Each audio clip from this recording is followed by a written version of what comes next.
Luka Doncic has been without a doubt one of the most popular players in the NBA since his first arrival in the league back in 2018. Along with fellow Europeans Giannis Antetokounmpo and Nikola Jokic, he's become the prime candidate for the future face of the NBA. Luka has taken the league by storm. His accomplishments are enough for a Hall of Fame career already. His skills, killer mentality, and passion for the game have made him one of the most likable players in the world. However, his passion is what sometimes makes him do stuff that can make other players around the league dislike him, due to his overreactions and complaints. Combined with simply being unguardable, it's just as easy to hate on Luka as it is to like him. In this video, we'll be covering some of the NBA players that hate Luka Doncic. Denver Nuggets potential rising star Michael Porter Jr. was drafted 14th overall in the same draft class as Luka. His time in the NBA has unfortunately been riddled with injuries, missing 184 regular season games so far in his career. MPJ was a great prospect before the draft, but has seen more time on Instagram than on the basketball court. Back in 2019, he liked a few comments regarding the Rookie of the Year race between Luka and Trae Young, saying that Luka is overrated. Fans quickly made a story out of this and it spread quickly. Luka's teammate in Real Madrid, Dino Radonjic, tweeted that a EuroLeague MVP can't be overrated, but an injured player who has played 5 college games can be. Ouch! Once this tweet became a newsworthy topic, Porter Jr. was quick to add some comments for the media. So what's crazy is that this blew up because, believe it or not, I'm scrolling through Instagram and I see the post about the Rookie of the Year odds and I accidentally like a comment. This is the EuroLeague MVP and I got nothing but respect for him. I didn't want this to come off like that. MPJ also added that he reached out to Luka to tell him that this was 100% an accident. However, Luka's never actually talked on the topic. Dennis Smith Jr. is an athletic guard who was a teammate of Luka on the Mavs. He was selected one draft prior to Luka with the 9th overall pick in 2017. He seemed like the young guy that the Mavs were going to build around after Dirk's retirement. However, with Luka's arrival, things changed. Luka immediately stole the spotlight and was given the keys to the Mavs offense. While we can debate if MPJ's hate for Luka is real or not, Dennis Smith Jr.'s hate is definitely real due to jealousy. It kind of makes sense from his point of view, as he was promised to be the next franchise guy, but a year later the Mavs traded for a guy who plays his position on the court. To make matters worse, as Luka proved to be a sure thing in the NBA, and the pairing of the two didn't quite work, the Mavs traded Smith Jr. to the Knicks. However, both Luka and Dennis have denied that there's any envy between the two, even though it seemed different while they were playing together. Luke Walton's an ex-NBA player who's currently an assistant coach in Cleveland. Luke was also the head coach for the Kings from 2019 up until 2021. In a game between the Kings and the Mavs, Walton got a technical after he yelled at Luka to give the ref an autograph because he's a fan of his. After the game, Doncic told the media that Walton also added some stuff that Doncic didn't like. However, Walton denied this in his post-game interview, saying that he has all the respect for Luka and his game. He got what he wanted tonight, wherever he wanted. I wasn't saying anything to him. I don't know if he thought I said something to him. He's a great player. He had a great game and led his team to victory. You've got to give him credit. Nothing but praise for him as a player.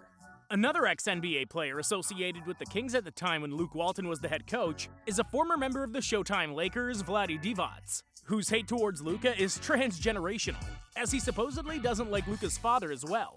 It's well known that the Kings passed on Luka with the 2nd overall pick in 2018, drafting Marvin Bagley III over him. What's less known, however, is the reason behind it. Vlade, who was the Kings' GM at the time, passed on Luka because he didn't like Sasha Doncic, Luka's father, who Vlade thought was overprotective of Luka, and would be a similar figure to what LeVar Ball was for Lonzo. Tim McMahon once said on a podcast that Vlade's reason for skipping on Luka in the draft was because he knew his dad very well. Vlade, as close as he was to Luka, my understanding is that they were honed in on Bagley by at least March. And my understanding is that him being so close to Luka and knowing his dad so well factored into their decision. Basically, he didn't think a whole lot of Luka's dad, and then the whole like father like son moment came up. I don't know, this is a different dude.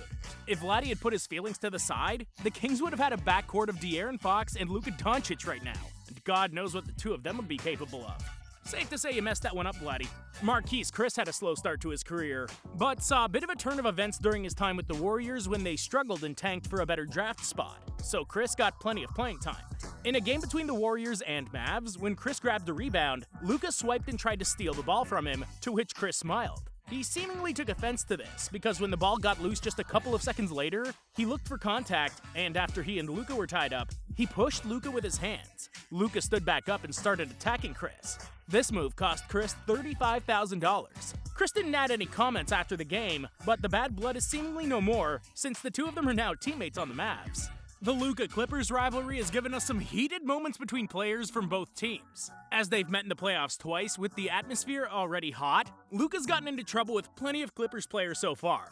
Patrick Beverley is one of the premier lockdown defenders in the NBA, known for his physicality and ability to get under other players' skins. Pat Bev made a living off of being a headache. While he played for the Clippers, Pat got the better of Luka in the 2020 playoffs, despite Luka humiliating the Clippers throughout the series. Beverley never backed down from Luka, which caused for even more of a tense atmosphere between the two. Trying to get into his head, Beverley once slapped Luka after a foul, to which Luka just rolled his eyes. However, Luka got the last laugh because in March 2022, with Beverley then on the Timberwolves, Luka fouled Pat late in the game, and Beverley actually missed both free throws, resulting in a Mavs win. After the game, Luka didn't let Beverley leave the court without shaking his hand. Doncic then taunted Bev with waving him a goodbye, getting a taste of your own medicine. Another ex-Clipper and another prison ball type of player is Marcus Morris. Marcus and his twin brother Markieff have been known for being troublemakers during their time in the league. And what better time to cause trouble than in a tight playoff series? Marcus has actually dished out plenty of dirty plays towards Luka through the years, but since there's not much that Marcus can actually do to stop Luka, he took his shot the dirtier way. Morris has a compilation of hard fouls against the Mavs and especially Luka, but the worst one came when he stepped on Luka's injured ankle while Luka was actually down due to a foul. Of course, Morris apologized, but not completely, finishing his apology by saying, "The refs are on my ass, so I can't even talk to Luka." Makes it a little bit now where it's corny, but it's still competition, if you know what I mean. Shit, I'd rather have us go to blows if it was up to me. Safe to say that it's a good thing that it's not up to Marcus Morris, as he may have mixed up his sports a bit. Terrance Mann has been far from friendly with Luka whenever the two of them have faced each other. This has a lot to do with Luka though, as he's been humiliating Mann left and right every chance he gets due to his lack of size. Even though the Clippers guard stands at 6'5", he's been manhandled by Luka. And once Luka even received a technical for tease trash talk, and the two actually tried to get into a fight between each other. Terrance knows that this is a part of the game, however. We're competitive, we're both trying to win. It gets chippy at times, but that's the love to try and win the game. Montrezl Harrell is the last of the Clippers group who showcased hateful feelings towards Luka, both physically and verbally. Harrell's done plenty of damage on Luka's body with his hard fouls, but all of them were outperformed by his racial insult towards Luka when the two of them got tangled up in Game 3 of the 2020 playoffs. As things got heated between the two, Harrell called Doncic a bitch-ass white boy. Luka didn't seem insulted by it, but this comment got the NBA world on their feet, as the battle against racism and the Black Lives Matter movement just began to take off. Before the start of Game 4, Trez and Luka met at half court and exchanged some friendlier words, with Harrell apologizing to Luka about his previous comments. Safe to say, Luka's one of the most liked players around the league, so he doesn't have as much actual haters as some other players may have. At the end of the day, most of these dirty plays, insults, and comments have been made in a tense mood during the game in a competitive spirit. This is basketball, and as in any other sport, these players are trying to gain an advantage in every way they can. So let's appreciate greatness as it's happening with Luka right in front of our eyes.